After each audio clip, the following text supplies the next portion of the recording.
Point Park basketball begins a new era, NFL Week 13 shocks fans. and MLB free agency shakes up the league. It's time to come on down to Pioneer Sideline.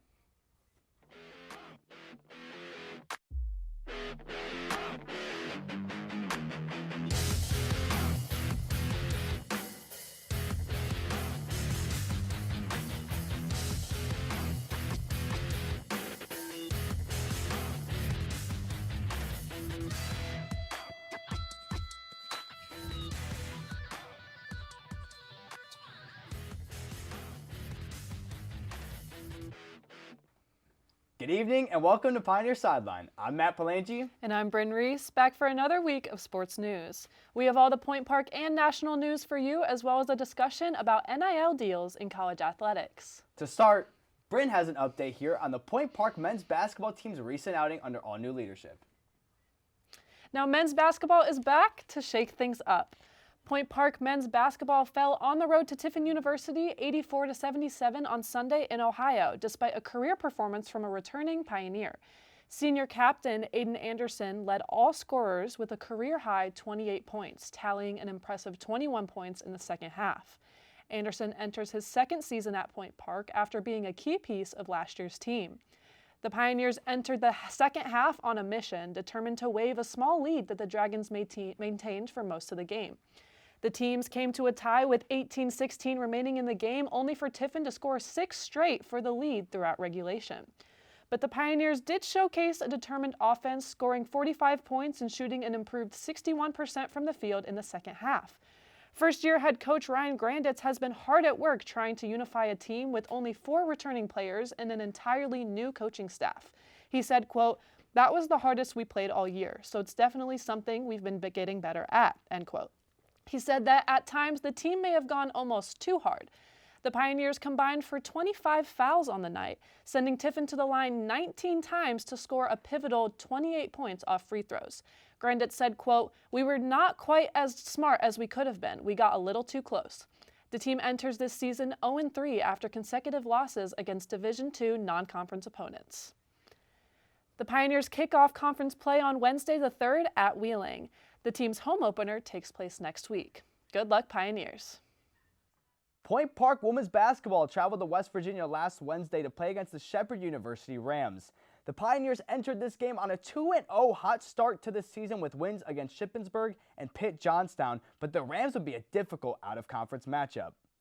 Point Park started off slow, giving up their new season high, 21 points in a quarter. The PSAC Women's Athlete of the Week, Lamaria Estridge, was the driving force for the Rams as she finished with 23 points and got her squad off to a smooth start against Point Park. The Pioneers aimed to bounce back in quarter 2. However, that 21-10 deficit quickly became a 40-21 halftime lead for Shepherd. The Pioneers failed to come back from the deficit. Even with a close third and fourth quarter, the Pioneers were led by junior forward Elizabeth Boyd, who had double-digit rebounds in all 3 games this season so far. She paired that with 15 points and back-to-back double-doubles. Also snatching double-digit boards was the junior East Texas A&M transfer from Spain, Lucia Evia. Evia played 27 minutes, grabbed 10 boards, and shot 3 of 6 from the field with 7 points. The Pioneers took their first loss of their season with a final score of 74-52 against Shepherd and aim to bounce back in their first conference matchup against Wheeling on December 3rd. So, Braid, Point Park basketball, couple of games in. What do you think so far? I think both of these teams are extremely new. It's very obvious not only do they have fresh blood, but we see in the men's team, Coach Ryan Granditz, this is his first season, and he's surrounded by an all-new team. So I really think both teams, they've got a whole new vibe going, and I think it's going to bring a new record. I think it's going to bring a new vibe just to Point Park athletics. I think for men's, I think seeing them play at home would be big because they haven't got the chance to play at home. They haven't got a chance to build like any home chemistry because the crowd looked pretty big for the women's home opener. So I feel like the men could really build off of that. They haven't got the chance yet. So I think that would be the first like true build up to their season. But as you said, a lot of new players for them. Returners, Caden Warner, Brendan Williams, Aiden Anderson, that's off the top of my head. And Rob Keys, those are their only 4 returners, which is crazy. But it is really good. We see in Anderson, I mean, he dropped his career high. And this year, Granditz appointed team captains in Warner, Anderson, and then Greg Williams, a senior transfer. And so I think having team captains, I know under the previous coach, there weren't team captains. So having that is a cool new way to establish leadership among a group of people that haven't played together. I mean, only 4 of them have ever played together before. So it'll definitely be interesting. Yeah, I think that appointing people captains, appointing some of your players captains is a good thing. I mean, you can have these guys stand out as leaders, especially with Caden, someone as an example who he loves talking about basketball. He loves going on podcasts. Super passionate. He's so passionate about it, and he's obviously been here before, and he was through the first year of transitioning to the division to NCAA Division II, and that's not easy for a team to go through. But he was a starting point guard through that, and then he starts off with I think 27 points in the very first game of their season against Edinburgh. So yeah, I think Caden Warner specifically is going to stand out as someone who's going to have to lead by example and lead with his voice. Yeah, and even in the recent game versus Tiffin, I got to speak to Coach Granditz after the game, and he only dropped 7 points against Tiffin, but he was talking to me, the coach was talking to me about how kind of Warner is learning about new ways to kind of open up the floor to other people, and how he doesn't have to only be a scorer on the court. Last year we saw him use the lead scorer, but now he's kind of exploring other options, you know, being a great passer. He had a lot of good passes, a lot of good assists, and this team, there's no true center on the team. And it's a very just shorter in stature team. They don't have a true center. We lost Naz Fisher and Jags Jawar. 6'11" and 7 foot guys. Exactly. Yeah. So they have to be a lot more crafty. But to transition over to women's basketball, it's under the same leadership, but we see a lot of freshmen, a lot of new blood. It'll be interesting to see how they continue. A lot of freshmen. There's only returners: Camille Fultz, Lexi Giles, Kayla Walter. And I think I'm missing one more, but you don't have many. Emma Pavlik, who is out for the year, sadly with the injury. Lexi Adams, a true freshman. Cameron Piper, who's a true freshman in the starting lineup. It's a fresh new team, but 2-1 start. You can't complain about that. I think this year is going to be very different for women's basketball. I'm very excited. But that is all for Point Park Sports. What is happening in the week ahead? Conference play is here as both basketball teams travel to Wheeling for their MEC opener on Wednesday.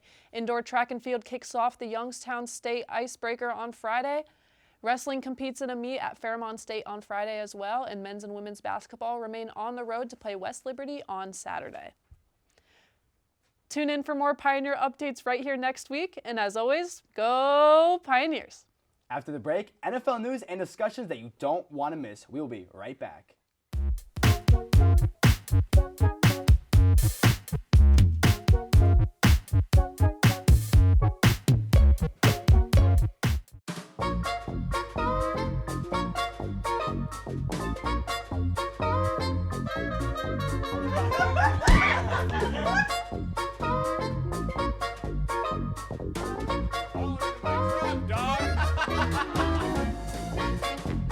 It's a tough crowd.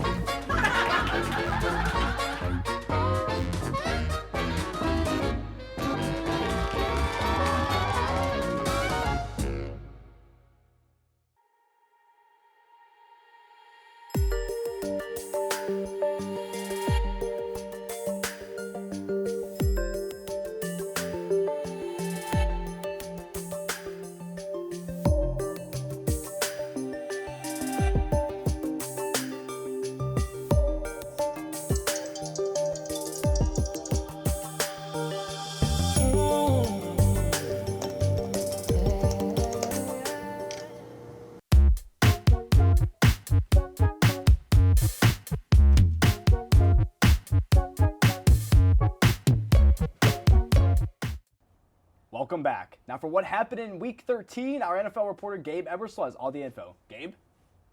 That's right, Matt. Week 12 in the NFL served up some Turkey Day TDs and a Black Friday face-off. All 4 weekday games ended in an upset. Let's talk Thursday, where QB1 got back for the Bengals. AFC North showdown after dark. Burrow beats Baltimore in his return, getting his rhythm back after a 9-week hiatus. Turf toe surgery successful, the top pick of the 2020 draft tossed it often early on, stacking up 32 first-half pass attempts. Leading 4 field goal drives before the break, Burrow connected complete 15 times in the first 30 minutes of action, building a 12-7 head start out of the locker room. Quarter 3 belonged to Joey B. 2 passing touchdowns capping off his 2 drives in the quarter, doubling his TD total on the season. First find, tight end Tanner Hudson on 3rd and long. He only needs one hand to count up 6 in the back right corner. Next up is Osivios, entering the end zone from distance. Burrow looks deep over the middle, on target and true for touchdown number 2, threading the needle from 29 yards out. Number 9 connected with 9 different receivers on the day, led by fellow former Baton Rouge brethren Jamar Chase, reclaiming that chemistry with 110 yards on the day. Cincinnati cruises to the finish line, eating good in the franchise man's return and first career Thanksgiving contest. 24 of 46 on the day, 261 yards, and clean on the turnovers. Bengals are 3-0 in contests this campaign when Burrow has suited up. NFL fans thankful for returning Joe Burrow. He's more and more back with each throw he makes. Moving on to a real treat, a Friday football game shook up the tippity top of the standings in the NFC. Chicago claims the NFC #1 coming out of this week. Running rampant on the defending champion Philadelphia Eagles, Eagle fans apparently had more of a problem with the offensive showing, egging coordinator Kevin Patullo's residents in rage after the second straight L. But the Bears were on the road and battling early adversity. Replay reverses a 4th down conversion on the opening drive. Following a defensive stand, former Bird DeAndre Swift runs for revenge, gets the game's opening score. Teams trade field goals before half, but the 10-3 score doesn't display the control of Chicago. They've held Philly to just 18 plays, went 3 and out their last 2 outings. Fearful third frame for the Bears. They do force Hurts' second pick on the season, courtesy of Kevin Byard, but they do not capitalize offensively. Then, crack on the opposite end. A.J. Brown breaks free for a 33-yard touchdown. Eagles, opportunity to jump into the driver's seat, denied by the defense. 3rd and short, they know what's coming. Deshaun Wright snatches the ball from Jalen Hurts, impressively blows up the tush push, and registers his NFL-leading 8th takeaway on the year. Rookie running back Kyle Monanganai starts the drive. A 31-yard pop play gives Chicago more than some breathing room. Monanganai also finishing the drive, finding the final destination for the 4th straight game. Getting back their breath after the 87-yard scoring drive, defense once again only needs 3 plays to get back to the benches. On the sideline, they would watch Caleb Williams deliver the dagger, 28 yards through the heart of the defense. Cole Kmet comes down with the Bears' final blow. Impressive display on both sides of the ball. Chicago sits atop the NFC at 9-3 with their 5th straight win. Offensively, it's their first game with 2 rushers over the 100-yard mark since the Walter Payton days of '85, snapping a 40-year drought. Defensively, the NFL's individual leaders in interceptions and turnovers both add another 1 to their totals. Chicago shows they are not to be taken lightly by dethroning the champs, but Vegas still slots them with the 15th best odds to walk away with the Lombardi at winter's end. One of those rushers for the Bears, Kyle Monanganai, was a 7th-round steal in this year's draft. Now, to talk about the other rookies who have hit the ground running, as well as those who haven't quite lived up to their pick, Matt Palangi and Bryn Reese at the desk joining me in this discussion. Yes, so you brought up Monangai, and I want to get into what other rookies this year have impressed you guys. I think the rookie with the biggest impact was Will Campbell. Well, I know he's hurt right now, but the Patriots had a bottom 10 O-line last year. They drafted Will Campbell, a top 5 pick, and then they immediately become the best team in the AFC East, and they're one of the best teams in the AFC. So I would probably say Will Campbell was was probably the best top 5 pick. I think there's some steals in there though that you could think of late in the draft, like Monangai. Maybe even Shador, who's been the best Browns quarterback this year, but Will Campbell's probably been the biggest impact player for his team, in my opinion. Yeah, I agree. You really can't go wrong with drafting an offensive lineman, especially in the upper part of the first round. For some late steals, I was thinking a pair of wide receivers. Chimere Dike for the Titans leads the NFL in all-purpose yards. He's been really impressive and explosive this year, especially on a team that has lacked any sort of offensive motion and point-scoring ability. And then another receiver, back half of the final round, Tez Johnson out of Oregon. A guy who is deemed not NFL size by a lot of guys, was a big playmaker in college. He's caught 5 touchdowns for the Buccaneers team, competing for that playoff spot, division winner, and really injured at that receiver position with Godwin and Evans missing time. So those guys have both impressed me a lot.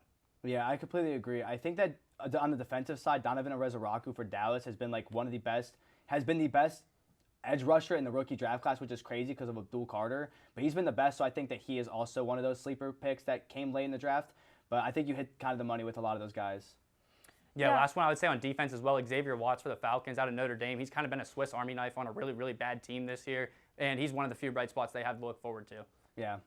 Yeah, I want to get into kind of what rookies disappointed you guys a little bit. Maybe not the worst, but what are some people, maybe some hype around them, and they kind of have disappointed throughout the season? I feel like we can both agree on this game. Probably Ashton Genty, not because of his skill set, because the Raiders need a lot more than a running back, and you know me, I hate when teams reach on a running back when they need a whole entire team. Yeah, I completely agree. Ashton Genty, we haven't even really been able to see what he could be. He's just getting hit behind the line so many times. There's no holes to be found for him to run to. Plus, they're not even utilizing him like you would expect for a top 6 draft pick. I thought he would lead the league in touches this year. There's games where he gets between 6 and 10 carries, far too often for a guy of his caliber. Another player who I think situationally disappointed me would be Luther Burden on the Bears. I think that they did not need another receiver. Obviously, we just talked about at the top of the NFC, and they're really starting to get it going on offense, but it seems like almost an excess piece. I don't know why they used a first-round pick on a guy like that. I would also say Dylan Gabriel is like the most useless draft pick because the Browns obviously desperately needed a quarterback. And even going into the draft, I know Shador gets a lot of hate, but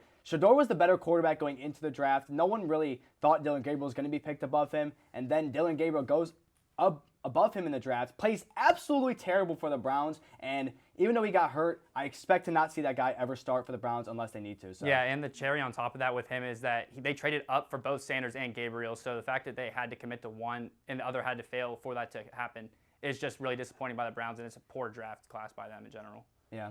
Yeah, we're going to definitely revisit this in the coming weeks, kind of wrapping up the regular season and into the postseason. So come back next week for the biggest and latest NFL news. Next, more breaking sports news. Don't go anywhere.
Welcome back. Now, Adam Como has news about a recent passing in the collegiate world. Adam?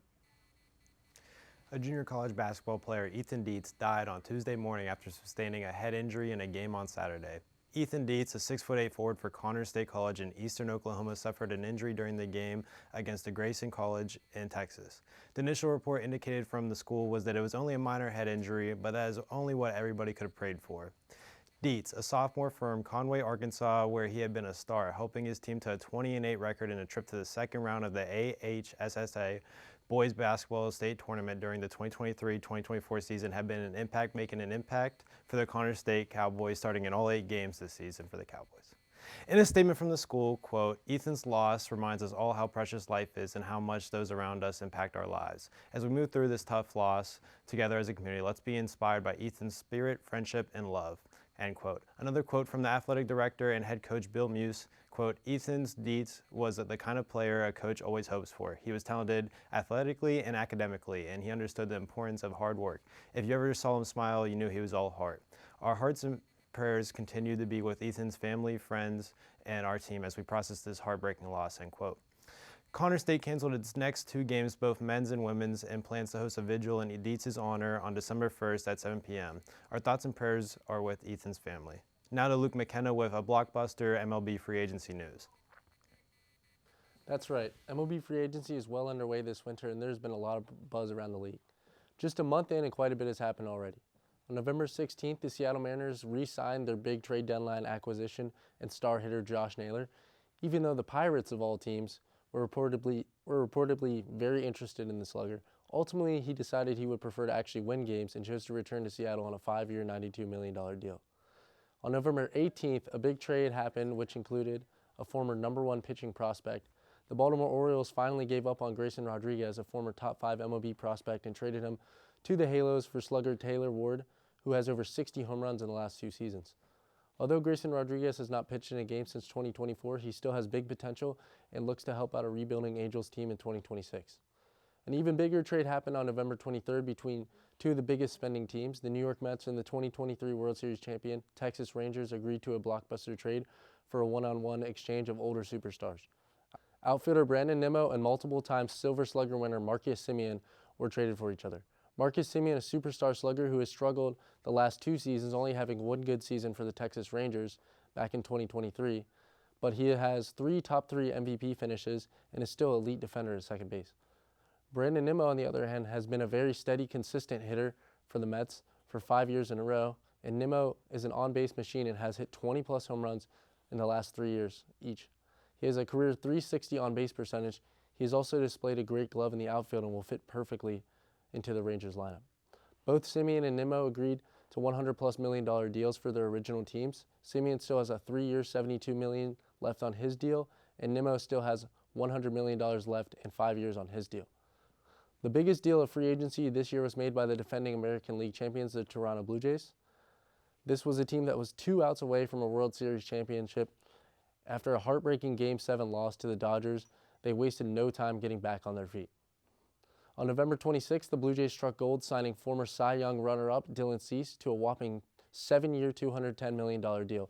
Even though Dylan Cease is coming off a down year, he still finished top 3 in Cy Young voting in 2024 and has been a consistent workhorse, averaging at least 32 starts per season over the last 4 years. Dylan Cease is one of the best strikeout pitchers in baseball, and he has had at least 210 strikeouts for 5 seasons in a row. Though he had one of his worst ERA seasons in 2025, he tends to pitch better in even years, posting a 2.2 ERA and 227 strikeouts in 2022 and a 3.4 ERA and 224 strikeouts in 2023, both with top 3 Cy Young finishes. The Blue Jays rotation, as good as it already was, just got a whole lot better, and they look to claim the title in 2026. Now to Isaac Graves for an NHL player facing recent penalties. Isaac? You got that right, Luke. Just a few weeks ago, we saw a very abnormal physical side from a star player in the NHL. Dallas Stars forward Mikko Rantanen took major penalties for boarding in 2 out of 3 games 2 weeks ago. During the Stars game on November 18th against the New York Islanders, Rantanen took a boarding call against defenseman Alexander Romanov with just 28 seconds remaining in regulation. The Islanders went on to win that game 3-2. In the Islanders' injury report released just a few days after, it was revealed that Romanov will likely miss the remainder of the regular season after undergoing shoulder surgery. It's not entirely clear whether Rantanen's hit was what caused the injury, as the report and the hit were a few days apart. Rantanen was fined $5,000 by the NHL Players Association, which is the maximum allowable under the collective bargaining agreement after the infraction against the Islanders. But that was not the end of it, as just a few days later, Rantanen would take another boarding penalty during the November 22nd matchup against the Calgary Flames, which saw Flames forward Matt Coronado leave the ice with injuries to his face. With this being the second game misconduct for Rantanen in a 41-game span, he received an automatic 1-game suspension as per Rule 23.6 of the NHL rulebook. Rantanen served that 1-game suspension during the Stars game against the Edmonton Oilers on November 25th, as a game the Stars ended up winning 8-3. Rantanen, who is in his first full season with the Dallas Stars, has 33 points in 25 games played this season. He spent the first 10 seasons of his NHL career with the division rival Colorado Avalanche and won the Stanley Cup with Colorado back in 2022. That's all from me. Now back to the desk. And that is all for your national stories this week. Finally, we debate some collegiate football controversy. Stay tuned.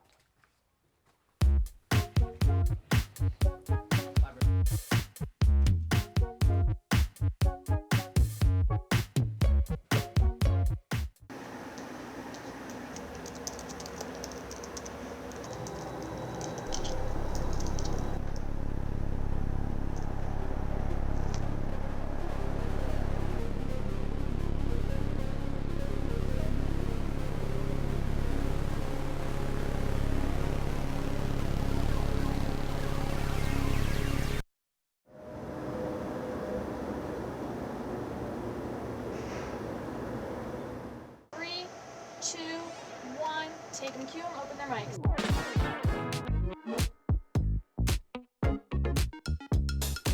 They mark the 1-year anniversary of the Pittsburgh Post-Gazette strike. Point Park University just hosted a campus-wide meeting. Plans for the rapid transit bus line are not set to conclude until 2025.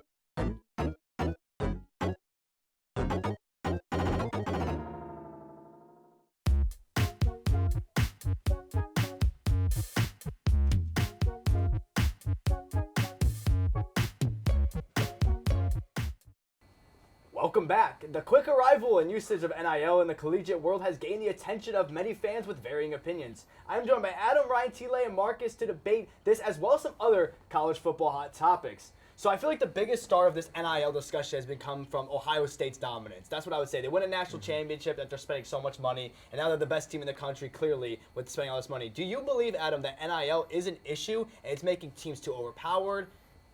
I would argue that, Ohio State has always been a good team, so regardless of NIL, that's not going to be the reason why they're good. I think it's actually created parity in college football. I mean, the Big 12 has probably its best season in a long time. You got Texas Tech, BYU, Utah, they're all in the mix for the college football playoffs. And then I would also look at Indiana, who's going to be playing Ohio State in the Big Ten championship. I mean, they're having their best season ever as a program, along with back-to-back 10-win seasons. I would also say Vanderbilt has to be in this mix. Diego Pavia is probably the most impactful transfer during the NIL era so far.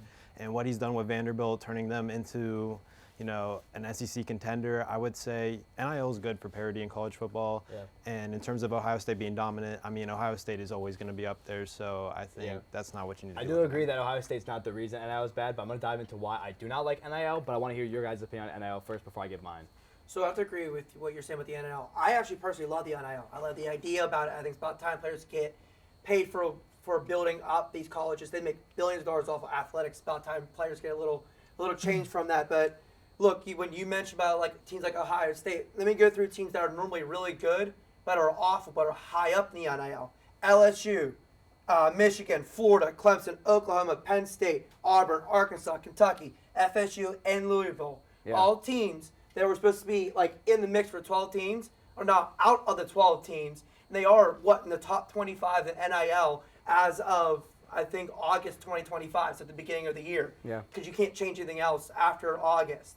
So you can't say that only because NIL is why these teams are staying dominant. You still got to play the games. You still got to you can pay these good players all this money. I mean, look what's happened with Pitt. Pitt paid Holstein $2 million. Now he's sitting on the bench because he's not good. It's just how it is. You still got to win these games and play the game. Yeah. Marcus, what's your opinion on NIL? I like NIL because it gives the young athletes who receive these big contracts a way out for their families. We all know that we all know that you can't get premium level talent for free. There is always a price tag behind it. You think of all the programs you mentioned, Tile. All of those programs also pay the money, but they don't have necessarily the leadership. That's where the programs like Notre Dame come into play. Ohio State comes into play. Georgia, Alabama, all the bigger programs are at a high level because they have elite level leadership up top at the coaching level and at the senior leadership level with players. Yeah. And there's a different level of accountability. You don't have the mature voices in those rooms with all the big money programs. Yeah, I want to throw a counter argument because I don't think that NIL is making teams too overpowered and making teams worse. I don't think that that's the reason for NIL maybe being controversial. My thing with NIL, the one thing I dislike about NIL mainly is that don't you think it makes the value of the NFL less? These guys are on full ride scholarships already and they're getting paid $10 million to possibly be think about Bryce Underwood. This guy doesn't have to be good, but he could still get a 4-year bachelor's degree for free and get paid $15 million. He doesn't have to be good in college. I feel like it lowers your standards as a player. You can get paid as much money as possible. You don't even have to graduate college now. You're getting paid to go to college while also getting a free college degree, and your NFL money that you might not make doesn't matter now. I have to disagree with that statement. I mean, if you talk to any players, no matter Arch Manning, the quarterback from Michigan you just mentioned, a couple of these other guys who make $10 to $15 million from NIL, they all say they want to play in the league. They all want to be the top guys in the league. It does not diminish. At the end of the day, the NFL is the NFL. Everyone wants to play in the NFL. I don't care how much you make in college football. And that's not even a factor for them. It's just a little boost for them to learn how the NFL works through the college while they're still able to make mistakes. I would argue you also can't put this on the players. I mean, teams are the ones that I don't think it's on the players. Investing into the players. Also, the NCAAs overall, I think it's a rushed and it's not a correct way to go about paying college athletes. I think possibly maybe like a cost cap or something, so that students aren't just, or like Bryce Young, whatever his name is, Michigan. Underwood, Bryce Yes. Underwood. He's like already set, and he doesn't even have to play a snap in the NFL. Exactly, I mean, that's my point. It, I like, think ruins the NFL. I think maybe in the future implementing like a cost cap, something so that teams can't just be paying, all these millions of dollars towards 5-star quarterbacks, But even it out. that also ruins the competitive balance of it all. I would argue it doesn't, because that gives smaller teams chance to compete with bigger teams in terms of spending budget. I think the MLB is kind of a good standard for this a little bit, like when you think about money. Like if there is no cap, then one team could just be dominant. Because in my opinion, I think if Ohio State wins the national championship this year, there's a good chance that that's a dynasty to be built, because they're just going to keep getting so much money. I don't think that they are currently great because of NIL. Because think about it, they were dominant in the past, but They're great because of recruiting. yeah, exactly. I think they have a good franchise. It's not because of NIL. But I think that's a lot on NIL. We got good opinions. I kind of want to switch things over. Another thing that's been controversial in college playoffs recently has been the bracket. A lot of people saying less teams, more teams. Me, I'm going to give mine first. I think if you're going to have as many teams as you have right now, you should reward some of the lower conference teams. Let Conference USA get in. Let Sun Belt Conference get in. Why should we punish? Why should we consider a Texas team that hasn't beat anyone good over JMU, who might go undefeated and win the Sun Belt? That's my personal opinion, but I want to hear your guys as well. So Texas Tech, they've played pretty much the bottom feeders of the SEC this year, but they hold that SEC title next to them, so they automatically are a top 10 team in terms of the community. And overall, I don't like, the big. I preferred the 4-team bracket. I think it was more simple. I mean, there's maybe 1 or 2 teams you're leaving out, but overall now it's getting confusing. You don't know which smaller, conferences, like who do you want to take from each of those conferences. Yeah. But overall, I think, teams are now going to start playing worser teams in the beginning months, August and September. Alabama just released they're going to be playing Chattanooga instead of South Florida. Right. Because they don't care about those games. They just need to win them, and overall total wins is what's most important to the committee at this point. Fellas, don't we like entertainment value? Yeah. Don't we work in the media business? Yeah, but what's your point? Entertainment value and the bottom dollar will always be king. So you think that bad teams shouldn't get in? You think there should be less teams? No bad team shouldn't get in. I think Bad teams are already. The ACC is a pretty terrible conference, and they get a bye. we do not get a bye anymore. So we're not going to get a bye coming out. This guy's the ACC. Real quick before we wrap up, I do want to mention, I think we should just go to the 25-team playoff. Just call it a day. Wow. 25. 25. Whoa. Let me explain. It's no different than what basketball does. It's actually no different than what basketball Go to does. March 64. Madness. Go to 64. Might as well go to 25. All 25 top 25 teams in the nation should play. That includes the MAC Nation. That includes the Sun Belt. Includes all these smaller teams that play up, and it gives you more parity. I don't hate it. Yes, I know it's a lot more football. Unfortunately, that is all the time we have this week. Be sure to join us next week at the same Pioneer time, the same Pioneer channel, and the same Pioneer Sideline.